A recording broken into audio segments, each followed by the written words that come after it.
So I thought we might talk about, so one of the things I think that kind of affects every musician, I think, is, okay, so everyone says if you want to give your best performance or your best audition, then you just practice really, really hard, practice a whole lot. The better you know the music, the better your audition is going to be, the better your performance is going to be.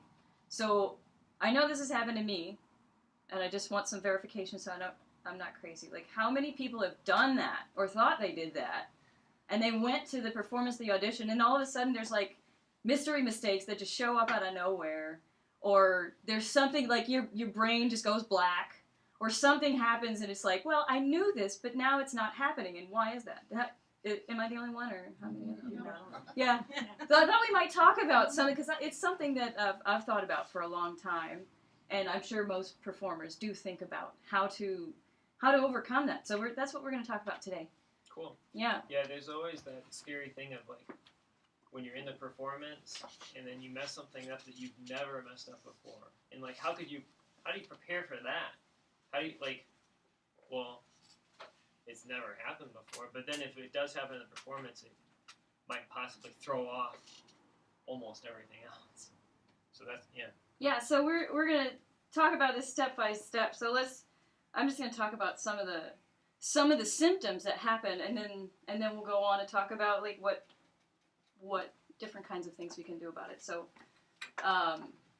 some of the symptoms that I get is like actual physical anxiety, right? So my hands shake, I get a really fast heartbeat, I start to sweat, and these are physical responses. Like, what can you do about that, right? And then there's the psychological stuff. There's the like, oh my gosh, how am I going to do okay? Am I going to screw up?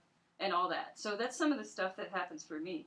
Funny enough, it didn't happen for me until after my very first honor band audition. My first honor band audition didn't happen. And then the second one, it did. And then ever since then, it's a weird thing.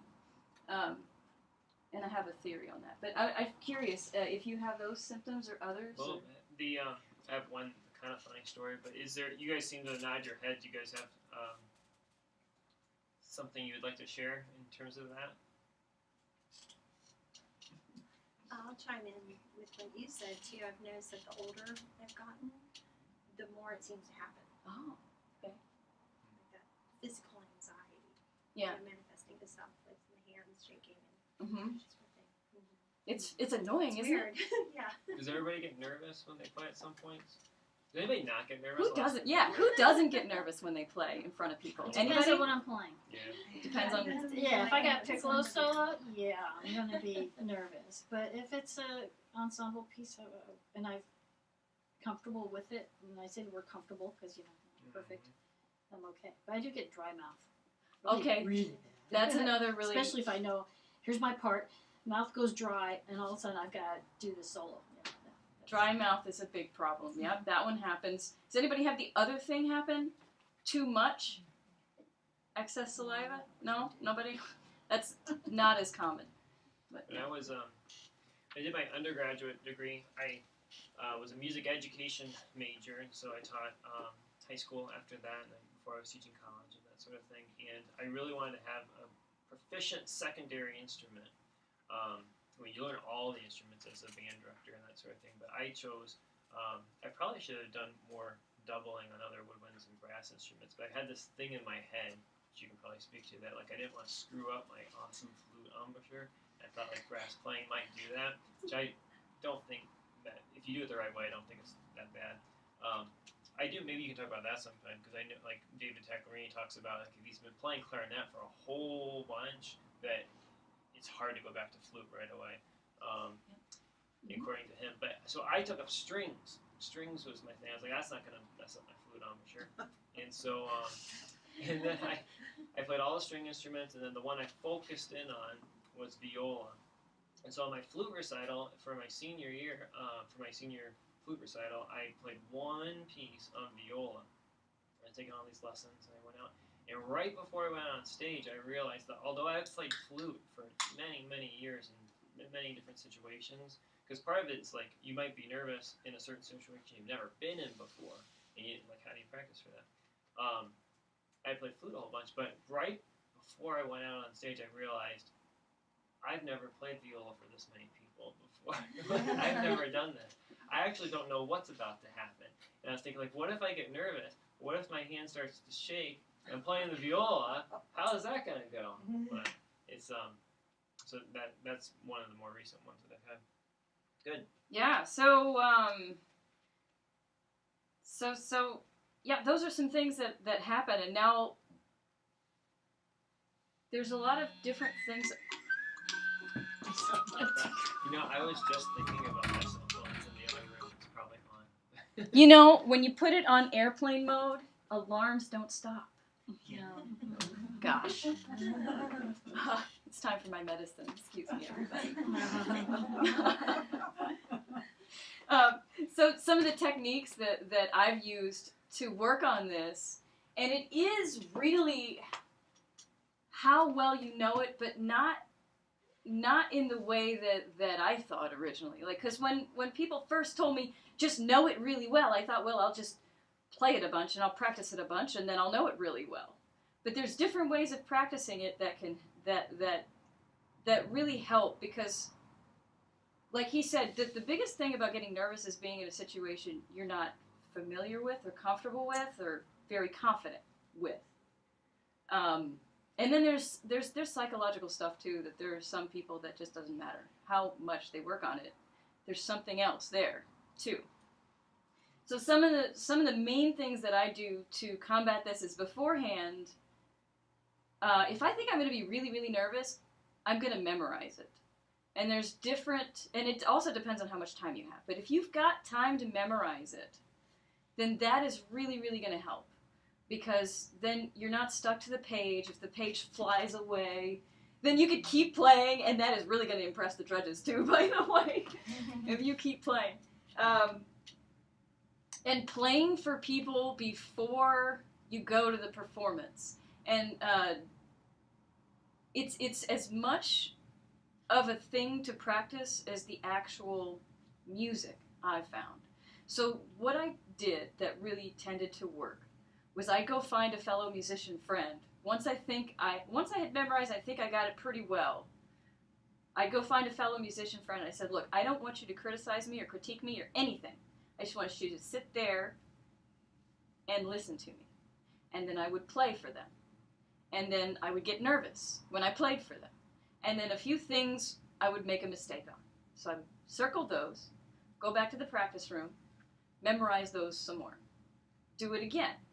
Maybe with 2 people next time, if I can find people with the time. And I just build up to the point where I'm getting more and more unfamiliar people in front of me. So maybe then I've gone to a teacher or somebody else. And then maybe I've gone to different places to play also. So I'll play in a place that's really dead, and I'll play in a place that's really live, and I'll practice all these different things. One of the things we used to do in the military, which at first I thought was really stupid, now I think it's a really great idea, is we would go do our workout. We would go do our running and all that stuff, and then we would come back, and before we had a chance to calm down or shake it off, we'd get into we'd go practice and play with our hands shaking. That's how you play with. That's how you overcome that. Is practice playing with it. Accept it. Like, instead of saying, hey, how do I get this to stop? I couldn't do that. So I had to accept it and figure out how to use it to my benefit. So one of the ways that I use it to my benefit is, okay, there's a lot more energy now. So I can channel that energy not unmitigated, because nerves are unmitigated energy. So if you control it and channel it and practice that, then you can take that extra energy and put it into the music instead of letting it detract from the music. So that's one of the things I've found. You want to talk about that? Sure, I'll have a couple. You guys have anything that you've used to overcome nerves, any strategies, or things that other teachers have told you? Yeah. Just one thing about knowing the music really well, I found with my students, whenever they mess up, they want to start all the way over again. So if you know the music well enough, you should be able to start in any place. Yeah. That's a really good point. And so how do you do that if you've memorized it? Well, if you've memorized it measure by measure, starting from the end and going to the beginning, you can do that. Anybody else? I remember, if I've memorized something, even if it doesn't necessarily mean I'm going to go in there without the music, but if you have something memorized, even if you're reading it, you just know it so much better. One thing. I use something called that my teacher called charting, which I'm a big advocate for. First of all, I practice things in small segments, small musical segments, and I do them over and over and over again. And the way I do it is I even practice like the easy things over and over in musical phrases. I don't just do the hard stuff, because sometimes you go into your ensemble rehearsal or the concert and you haven't practiced this easy set. You get all the hard stuff right and you mess up the easy thing. But again, it's understandable because it's like, well, that's so easy. It's just half notes. And like, why would I spend all this time at home there? So I try to balance what I call the accountability of every single note versus the practicality of what do I need to spend most time on. So my teacher called it charting. Some people call it something else. I think even they tell stories about Mozart or whoever who had like a music stand, and some people even have like 5 paper clips on this side of the music stand, and they have to play the passage perfectly, and if they get it perfectly, they take one paper clip and put it on the other side of it, and then they have to play, and if they mess it up the next time, they put it back, and you don't stop playing that segment until you get all 5 on the other side.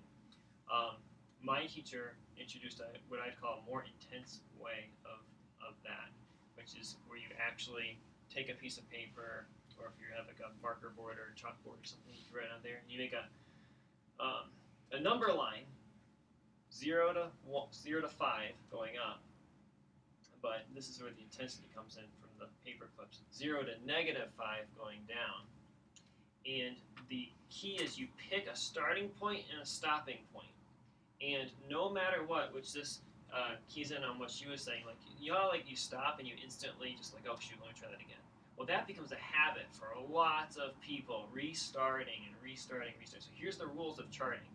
You pick a starting point, you pick an ending point, and no matter what, you have to go all the way through. You have to go from your starting point. If you mess up once, then you go from, if you start on 0 and you didn't get it correct the first time, which is good if it's something that you're working on. You probably won't get it correct the first time.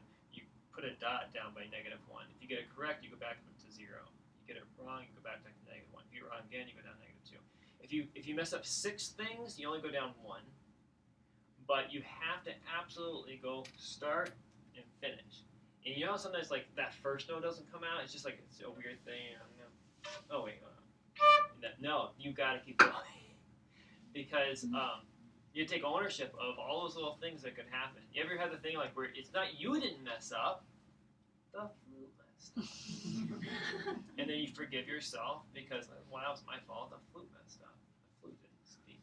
Well, that might be true, but we have to overcome that. We have to have a way of overcoming that. Clarinet players, this reeds, we don't get that excuse. But no matter what it is, we still have to take ownership of it. So this charting thing makes us do that.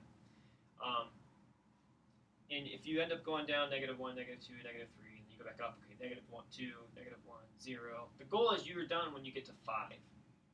When you get to +5, you've done it. And the idea, and what usually happens if you're really good about it, the other thing that I do is I play it, I put my flute down, I mark it, I get my flute back up, and I play it again. And that resets everything every time. And so I don't just like play it 6 times in a row and then mark it. Stop, flute down, mark it, flute up, and then you're in that mode again of starting something for the first time. So what usually happens is something like this. If I can visualize this graph, it'll go down, down, down, up, down, down, down, up, up, up, up, down, down, up, up, up, down, down, down, down, up. I'm on 4, 4, 3, 4, 3, 4, 3, 4, 3, 4, 5. Okay, is often a typical thing. And when you look at something like that, if you weren't charting it, you might say, once I got it right once, twice, 3 times in a row maybe, like, okay, I've got it now, I'm going to go on to something else. But if you look at the chart, well, they got it right 3 times down here. They really needed to do it that many more times to really know it. And so 2 things that people have been talking about this charting kind of helps out with. One is that now you've practiced recovery. If you mess something up, you've practiced getting back on place, because the rule is you're not going to stop. You're going to keep going. That's a weird habit to break. So this way, when you get into the performance, and that one thing that you've never messed up ever happens, your instinct is now to keep going on, and it gets you back on, and you don't get flustered. The other one is that people have been talking about is I get nervous in certain situations, but not really in the practice room. How do you practice getting nervous? I found that for my students that this exercise helps you practice getting nervous, because you've done it so much time, probably so much. If you go 1, 2, 3, or 5 right away, that means your segment is too short.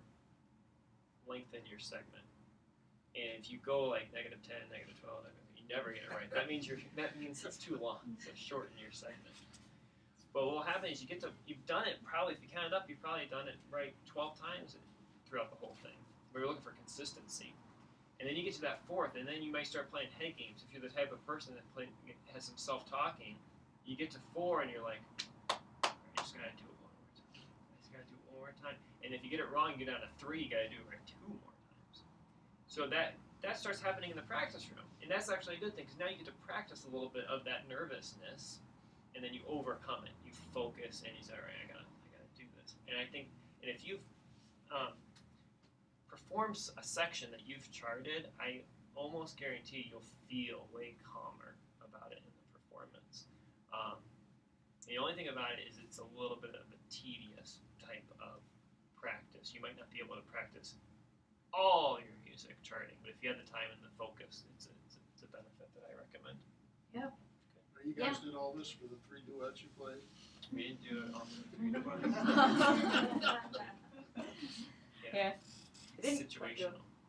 A lot of this practice, the level of practice that you're able to put into a performance has to do with how much time do you have to get it worked up. You know, if you've got 3 days or a week to work it up, you're not going to be able to get through it all, but maybe you can get through as much as you can. But if you've got 3 months to work up to, say, a performance, or like in the case of a jury, if you've got 6 months to work it up or a year to work it up, then you've got a lot of time to do these things. So that's like preparation. That's some of the actual practical things you can do. But what about mentally? What can you do mentally to help yourself out? Well, here's some of the things that I've found, and I try 1 or 2 or a combination of these depending on the situation of what seems to work at the time. The first thing I try to do is that when I go in there, whether it's an audition situation or a performance situation, although it's harder to do this in an audition situation, I go in and do my best to turn off all the focus about how well am I going to do this. I try my best to stop caring about whether or not this is about the result of the performance. But I don't do that in the practice room, just like right before I start playing. Because when you care about how you're doing, you're focusing on yourself. When you care about whether you're going to mess up the music, you're focusing on yourself. So I try to externalize all that care to communicating the music to whoever I'm playing for. And if that's too much, then I pretend that whoever it is that I'm playing for is my mom. I do. Because when I was a kid, I didn't care how bad I sounded. I got like a new thing, and I'm like, Mom, you gotta see this! Dude! You know? And she'd be like, oh, that's great, honey, go practice. So, that helps me a little bit, to pretend like I am playing this song for my mom because I want my mom to enjoy this song as much as I do. I want them to enjoy it it also helps to remember that the people watching you play want you to do well as much as you want to do well, because nobody likes sitting in the audience and watching somebody bomb, right? They don't want that for you. They want you to play well. So know that they're on your side.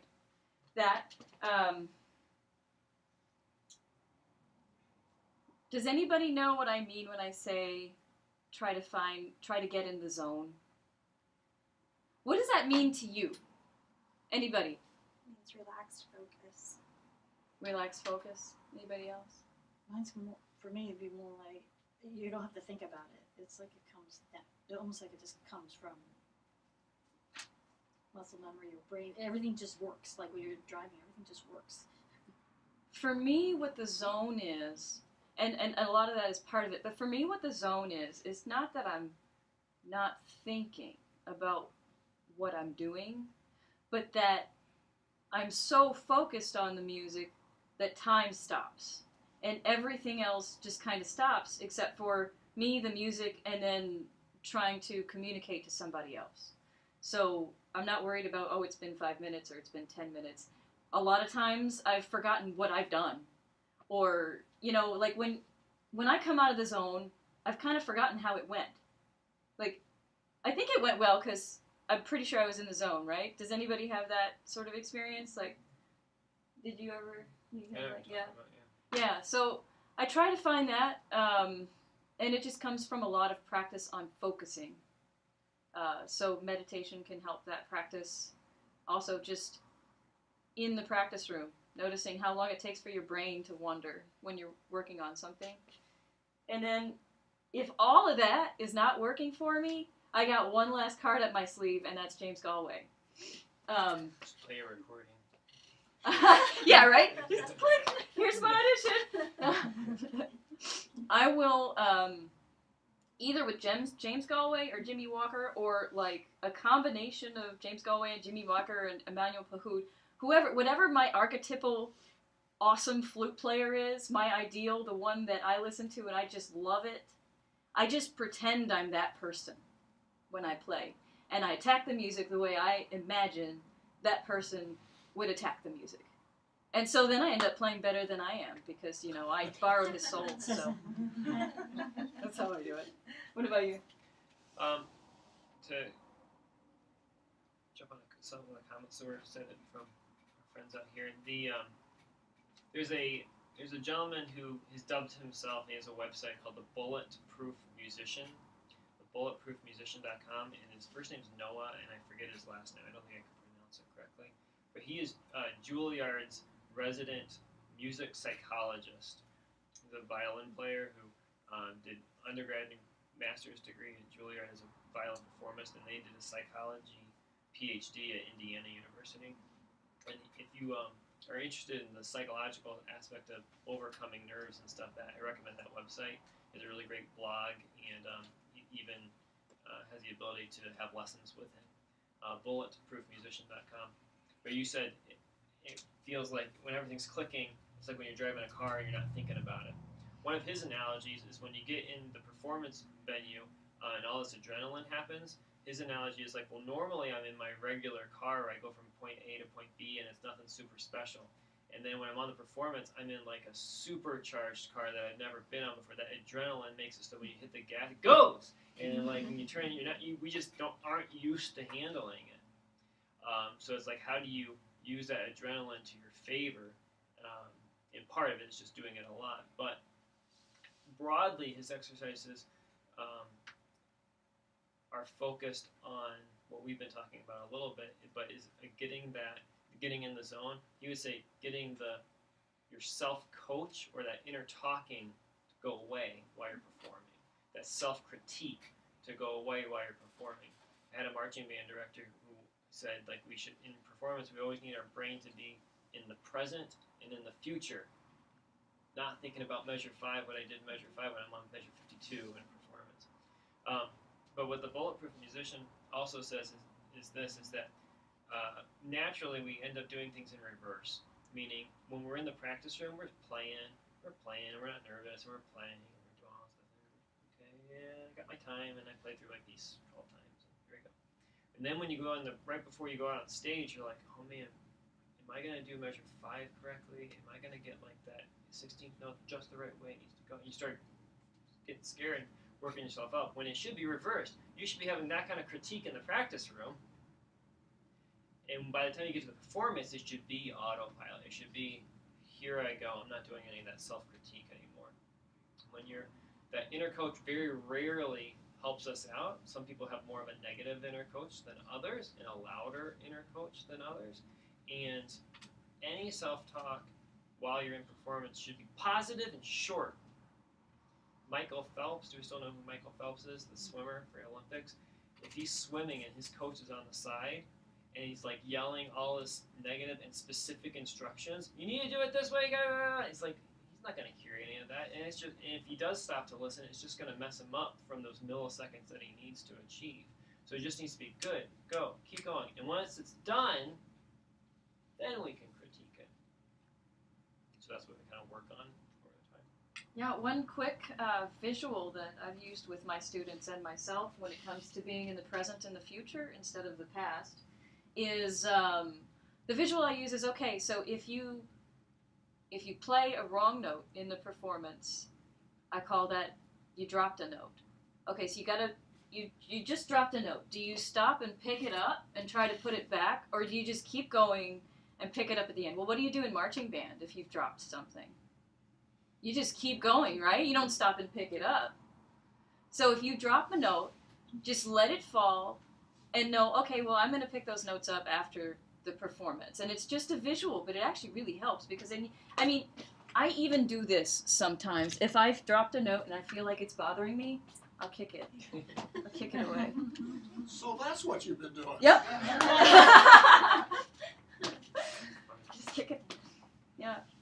So, in this one, this last discussion topic is actually kind of for me a little bit because I haven't solidified this in myself. I've tried it different ways. And so I'm curious from you guys and from you. Do you use a routine before you perform or audition? And or do you think it's helpful? I do. Do you guys have a routine? You mean like a warm-up? Anything. Anything. Like, do you have like a Buddha that you kiss? I see. Or do you do breathing? Or, yeah. Well, the Bulletproof Musician, since I mentioned that, also in the way that he gets rid, coaches people to get rid of the self-talking is to have a psychological routine. He has 7 steps, in fact, that he calls how to center yourself. 7 steps to centering, and to the point that he would walk you through practicing it. And at the beginning, it takes about 20 minutes to do. About these 7 different things to think about. But once you're good, you practice it like you practice your flute. And then once you're good at it, you can do it instantly. You can do it in about 5 seconds. Athletes do it, and musicians do it as well. And one of my students from West Virginia, I used to teach in a school over there, we actually did this with her, and we did this with all the students, the centering thing, and it worked for different people to a different extent, but it really worked for her. She got so nervous that she would break out into hives all over her body every single performance. And it happened so often that that's what she knew, and she just warned everybody else. She said, okay, this is what's going to happen to me, and don't freak out. It just happens. Because hives are like real itchy, and they're visible often. It's happened to me once. I freaked out. That shit happens to her every time. So we went through the centering, and part of the 7 steps is to focus it in on a cue. And the cue can be, it's like projecting this calmness and everything onto just something you decide what it is. And if we're a flutist, it might be the insignia on our flute, or something that we're going to have. For her, she wore glasses, and she focused it in on touching the side of her glasses. And it was like a trigger. Like if you're in a situation where everything's crazy, how do you center yourself? How do you bring yourself back to something you know? And for her, it was touching her glasses with this idea of these 7 different things that she would do. So every performance you ever see her play, she does this. Basketball players, sometimes they have like a routine at the free throw line. They always do that same thing. It's the same sort of stuff. There was a guy named Hornacek, who I think is a coach now, but back in the day when Michael Jordan was playing and all that, he would be at the line, and every time he's at the foul line, he would always do this, which was, and he was like a 99% free throw shooter. But this was his thing, one, to like focus his routine of what he's focusing on. It was also a way of saying hello to his son. That's what they said. This will be our thing that we do. So they'll be on camera. So yeah, so and so that young lady, and I'm not like selling the program. I'm just telling you a story of what happened to her. I don't know if it happened for everybody, but she never had hives again.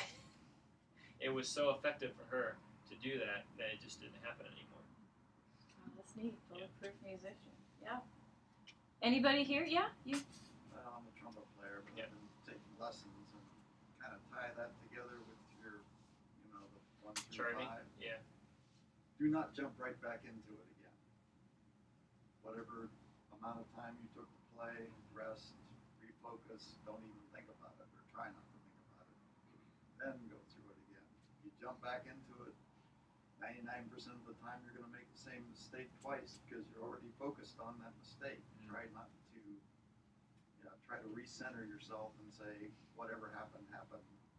Don't think about it. We'll try not to think about it and do it again. You guys, Yeah. So I mean, I guess I thought maybe we could, if anybody had some questions about this or anything else, we'd have to talk about that. Anybody got questions? I do. We're talking great things about practicing music. What about some good techniques for learning music in such a way that you minimize learning mistakes? As you're learning a new piece of music, this is not sight reading after the sight reading process, but what are some techniques that help us learn music so that we're not starting with mistakes? I have something. Yeah. Go ahead, and I'll. I'm really systematic about how I approach things, so that might not work for everybody. But if you want a system, then what I do is I promote like writing things down and charting what you've done, especially if you're working on like 5 or 6 different things. Like I have an etude and a solo and a band piece and then this. I try to write things down so I don't have to keep it all in my head. Like why should I have to know all that? I have other stuff to keep in my head. So write it down. So what I do is one, I have a routine that I'm always working on. I'm always working on tone, intonation, fingers, and that. So I have a routine separate from the pieces of music. But I call it practicing in segments. What I mean by segments is musical segments. I don't go from the beginning to the end. I practice in short little segments and I repeat them. And I always say like, okay, even if I did it great, I gotta make it a little bit better. And I've never played anything just once. I always play it at least twice or 2 or 3 times. So if you have a new piece of music, this is my suggestion. I would like kind of slowly go through the whole thing just to get a sense of what it's like. That's fun too. Don't go too fast, but go through the whole thing to get an overview mentally. And you're also looking for the spots that really are tricky. And if you identify those tricky spots the first time through or whenever, put a little star by them. So I put a star by them, and then.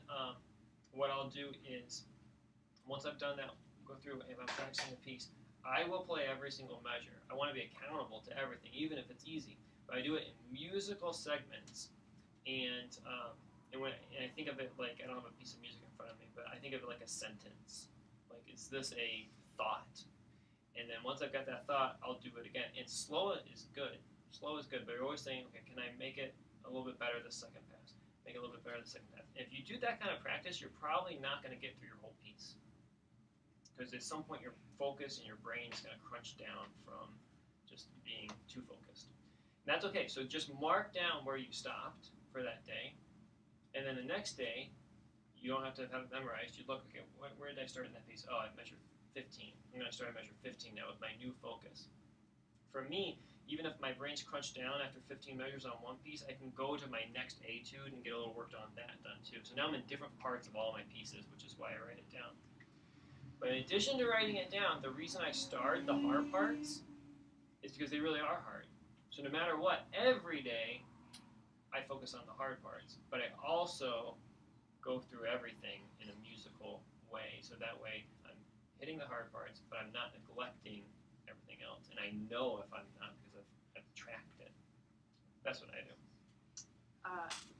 I too am very systematic, and it's pretty similar to the way to what he described, the way I prepare something. So I sort of alluded to this when we were talking about preparing for the performance, but I'll take and break it down pretty small. So if it's a really, really, really hard piece, I'll break it down into measures or even half measures, and just work on that. And I start at the end. And I do a half a measure or a measure of the end until. And see, when I prepare a piece, I memorize it right away, and I memorize it as properly as I can. So I'm playing it at a tempo that's slow enough to where I can get everything right, and I'm doing it over and over and over again until I've memorized that bit. Then I go a bit back. So if I've got a measure, then I go one more measure, and now I'm doing 2 measures. So I'll get that second to last measure, penultimate measure, then I'm doing both measures. And then once I'm really familiar with that, then I go back. Now that's if I have a whole lot of time. If I don't have that much time and it's not that hard, like he says, I'll do the phrase, but I start from the end. And the reason I do that is because it's easy to get the beginning good. But once you get past the middle, if you haven't practiced the end as much as the beginning, at least for me, I don't do it as well. And I really want to end on a strong note. So I start at the end. And that way, if I start to get nervous, I know that the beginning is the hardest part. And so that actually makes me feel a lot more calm. So that's what I do. And beyond correct notes and correct rhythms, I also practice my phrasing and dynamic interpretation and expression while I'm memorizing it. I practice everything, because one of the things I used to do was I'd get all the notes and the rhythms right, and I'd try to add all the expression in later. It didn't go that well. So now when I add it in just right away, it takes longer to prepare, but it's much more musical by the end of it. Does that help?